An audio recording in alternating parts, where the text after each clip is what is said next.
Hey everyone, it's Ben Hardy here, and in today's going to be reviewing a 2024 Mitsubishi Outlander. Before we get in this video, I want to give a huge shout out and thank you to the Southtown Mitsubishi for giving me some time with this Outlander. I'm going to include a link to their website in the description down below so you can check out what they have currently. And then on a side note, if you want to save time and money the next time you purchase a car, link to my car buying guide in the description down below. Let's get into it.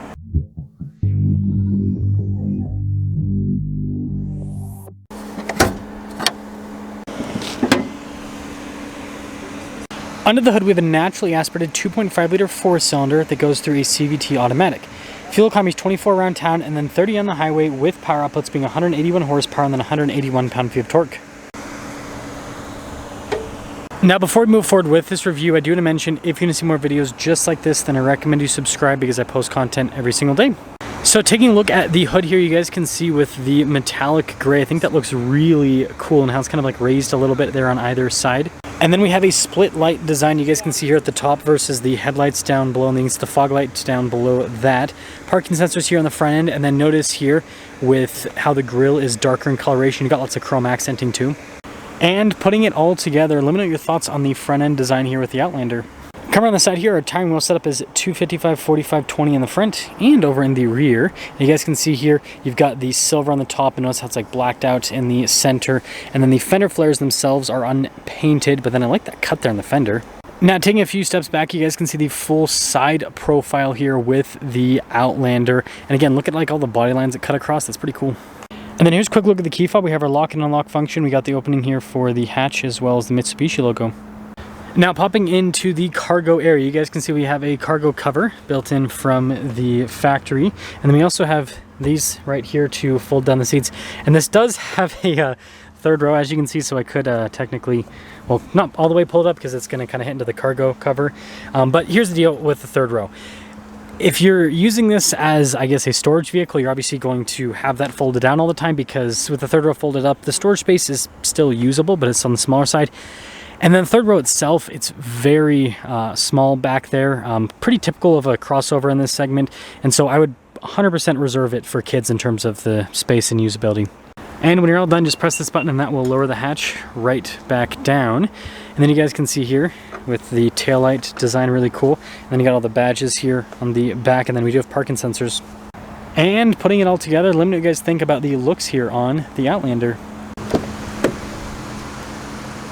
Now, taking a look at the door panel, you guys can see soft touch here at the top, and then look at the design down below, and then more soft touch here. And then I love the carbon fiber print. That's pretty cool. Notice the window control is actually automatic, and then we do have a sunshade. And then taking a look at the seats, you can see the quilted design all down the center, and look at the stitching there on the side as well. Now, legroom here in the back is actually really good. We've got a little storage pocket as well. Some vents here in the center. We got our own climate zone. We've got heated seats here in the back as well. And then headroom, pretty good. Now, taking a look at the front door panel again, you've got all the soft touch and the cool quilted design, and then down below with more soft touch, carbon fiber print, all of the window controls. Notice they're all automatic. Mirror adjustments, the mirrors do power fold in. We got memory seats, and we have blind spot monitoring with the mirrors. And then taking a look at the seat itself, look at the stitching here, and then you guys can see with the quilted design that goes down the center.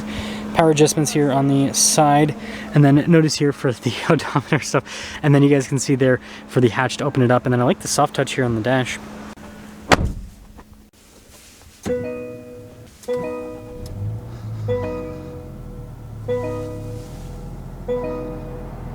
Now, taking a look at the steering wheel here, you got like the perforated section on either side, which looks pretty cool. And then I love the steering wheel design. Kind of reminds me of like a Range Rover in a sense. But notice we got stuff like our adaptive cruise control, controls for center stack, and that. It's actually nice with the finish there. Paddle shifters here on the back. It says it has 8 speeds for the CVT. And then you can see the stocks there on the back as well. And then here's a look at the gauge cluster itself. You can see full digital gauge cluster here. We can use it to scroll through different bits of info on the Outlander. Again, most modern cars have something like this, but I will say it's very user-friendly in terms of going through the menus.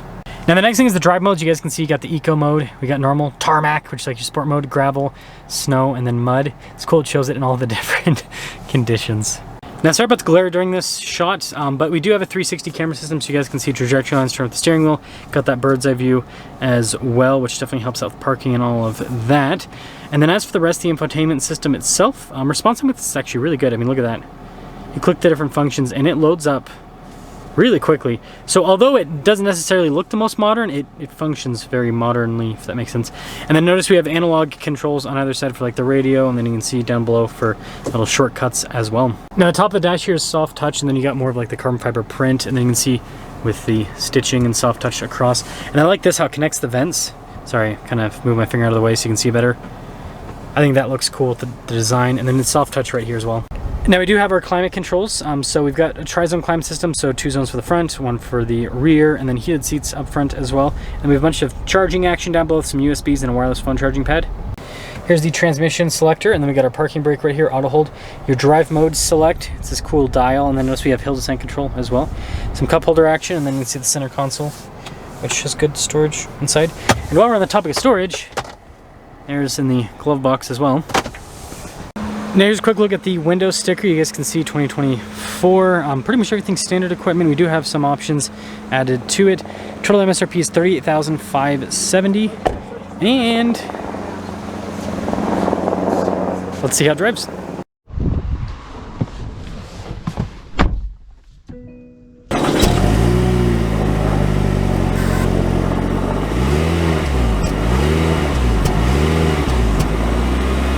Well, let's talk about visibility before we set off. Here's your visibility over the hood, both the mirrors, do a blind spot monitoring throughout the rest of the rear, and Outlander away. I do plan on reviewing the 24 plug-in hybrid once those start rolling out.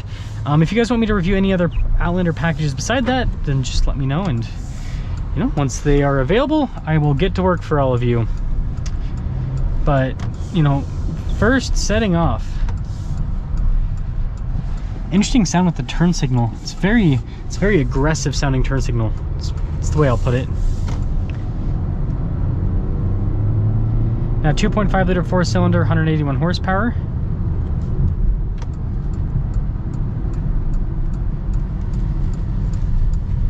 I like the turn-in. I think the turn-in's good.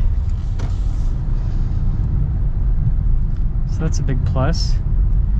Pretty comfortable with the ride quality too.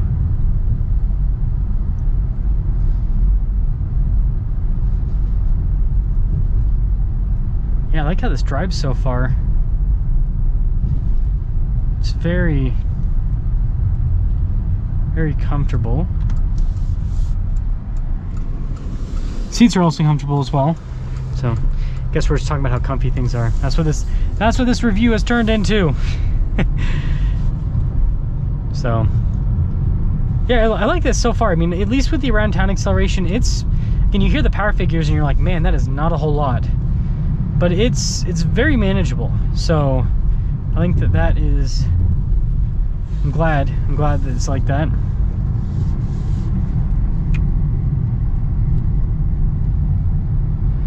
It's easy to drive. So I think it's got a very, what I'll call pleasant driving experience.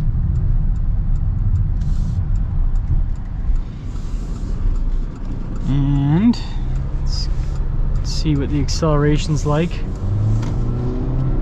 Good. Yeah, it's good.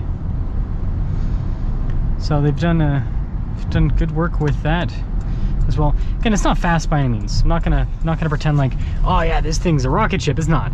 But I mean, it moves. It's quick enough around town, at least, where it's not annoying.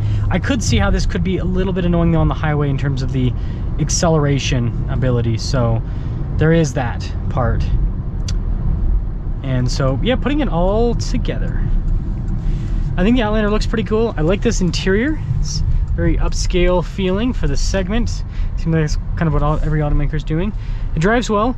Yeah, the only thing I could see is some people might be a little bit annoyed with the power on the powertrain. Again, it's relatively competitive within the segment, but there are other cars like the Toyota RAV4, for example, that, you know, kind of, even though the Toyota RAV4 doesn't have a third row, this is somewhat similar in size. A little bit bigger, but somewhat similar. Anyways, the point I'm trying to make is that with this 4-cylinder feels a little bit punchier than this. But regardless, 360 camera system works really well. Let me know what you guys think about the Outlander, and let me know if what would you like to see out of the Outlander. And I guess when we do the plug-in hybrid, we'll see if that one is fast enough.